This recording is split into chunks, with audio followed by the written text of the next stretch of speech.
we were not allowed to have cell phones in prison. So if we did have cell phones in prison, they were old janky ones that one of the staff had brought in or that somebody had thrown across the fence. What that meant is we might see an advertisement on TV for an iPhone 7 or an iPhone 8, but the guy in the cell next to us had an iPhone 1 or had a flip phone or had a Walmart special, one of those like $30 or $40 phones. So we didn't have the newest tech, but considering that when I got locked up, Nokia block phone was the height of technology. I'm talking this thing right here. It wasn't a touch screen, you couldn't watch videos, you couldn't even look at pictures, and you couldn't text anybody. So that meant that anything newer than that felt new and fancy and amazing, and yeah, I wanted to see what it was. I wanted to explore it, but I remember one of the officers telling me about his iWatch and how excited he was, and oh, you gotta get one of these. And what he did was he took me in the office, and they were allowed to watch YouTube.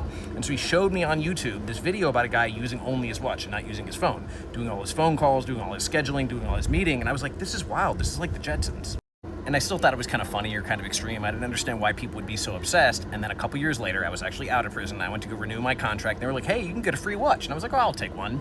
That watch has since been destroyed in the accident. It actually, I guess, technically works, but it's cracked and it's covered in blood from the accident. So not really using that one. But it wasn't a lot of technology I was drawn to, but I was kind of open to it. I saw that it would have value. I saw that it would improve the quality of lives. But just like I talked to somebody about this morning, it becomes this thing that dominates our life. Like we're in a conversation, we're checking because our phone's buzzing, or we're checking something else, or I need to just put my whole life on Do Not Disturb.